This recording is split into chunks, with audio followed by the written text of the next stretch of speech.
Have you ever wondered what happens when those in power exploit it for personal gain? Or asked yourself why some empires rise only to crumble from within? Welcome back to the channel, where today we confront a powerful spiritual reality, the law of karma, and how it responds not just to personal actions, but to collective patterns of dominance, exploitation, and injustice. In this episode, we examine the deep principle that every action has a consequence, not because of divine punishment, but because of universal balance. When power is abused, the effects don't vanish, they ripple across time, often returning to their source with unexpected force. We'll explore historical patterns, spiritual teachings, and personal stories that reveal how karma operates not as superstition, but as truth.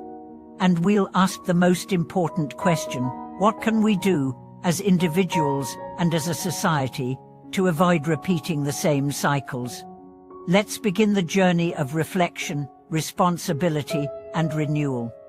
Let's begin with the story of a kingdom once known for its beauty and innovation, a place where art flourished, trade prospered, and justice was revered. This kingdom, under a wise ruler, grew into a beacon of hope. But over time, as prosperity expanded, so did pride. The new rulers inherited power but not humility. They taxed the poor excessively, hoarded wealth, and built monuments to their own glory. They silenced dissent, rewrote laws for their benefit, and justified oppression in the name of order. Eventually, the kingdom collapsed not due to war or natural disaster, but from within. The people lost trust. Nature turned hostile. The once vibrant culture became a relic, its ruins whispering the same lesson echoed in countless civilizations before and after. When power is used to dominate rather than serve, karma does not forget. Karma, in its deepest sense, is not a force of revenge, it's a reflection. It's the truth that every intention, word, and action plants a seed. What grows from that seed depends on the soil, the season, and the sincerity behind it. But it will grow, and if the roots are poisoned, the fruit will carry the taste of suffering. Consider the corporate empire that thrives on deception, products marketed as healing while harming, data harvested without consent, workers exploited in silence. For years, profit flows like a river.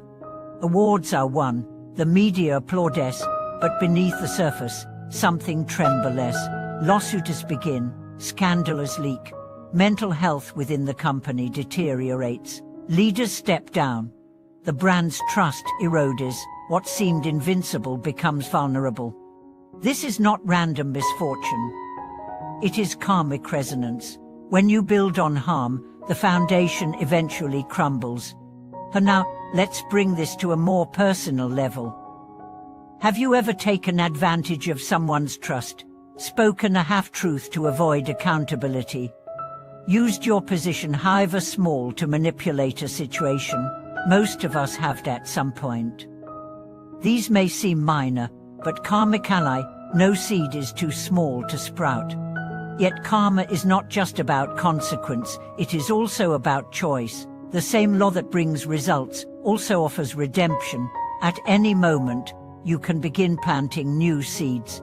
The echoes of the past do not define your future, but they will shape it unless transformed.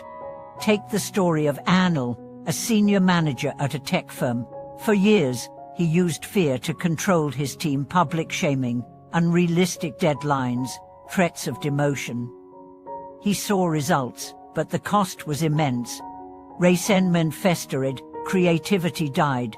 One day, after a team member resigned and left behind a letter describing the toxic environment, Anil was shaken. He began meditating. He sought coaching. He apologized.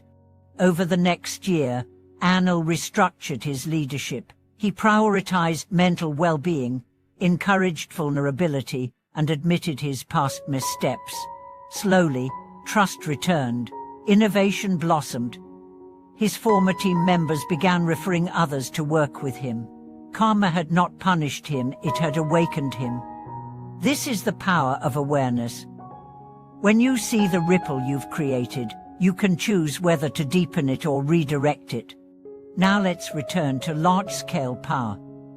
Governments that surveil their people without consent, institutions that exploit under the guise of tradition, religious orders that preach love while practicing exclusion.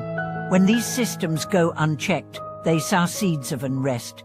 The people suffer, the collective spirit dimmers, but eventually, truth surfaces.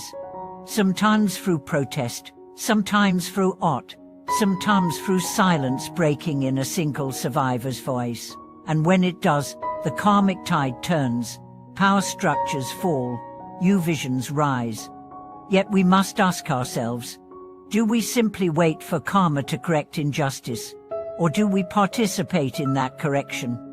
Every time we speak up, vote consciously, support ethical business, or educate ourselves and others, we become instruments of karmic healing. We shift the current from ignorance to awareness, from harm to healing. Let's also remember that not all power is external. There is inner power, the power of influence, of example, of presence. How do you use your influence? At home, at work, online?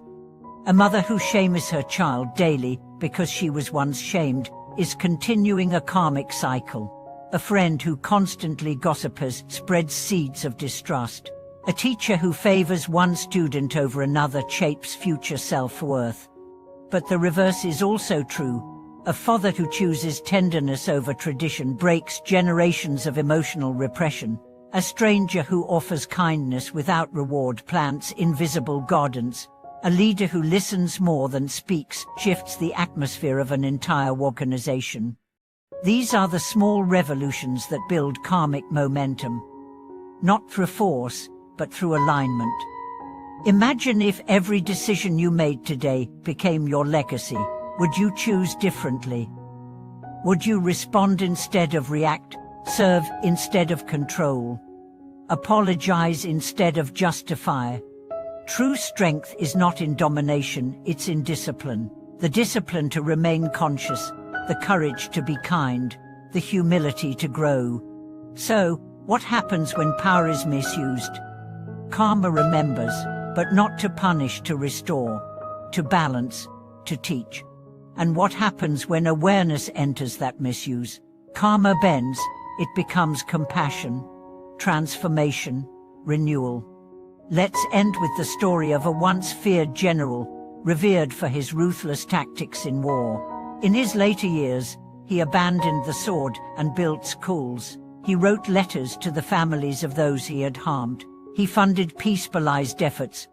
When asked why, he said, "I do not seek forgiveness. I seek to live in such a way that my past learns something." That is the essence of karma, not just what you've done, but what you're doing with what you've done. Thank you for watching this video.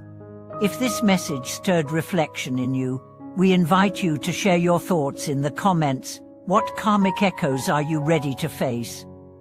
What kind of power do you wish to embody? Like, subscribe, and continue walking with us on this journey of consciousness, truth, and transformation.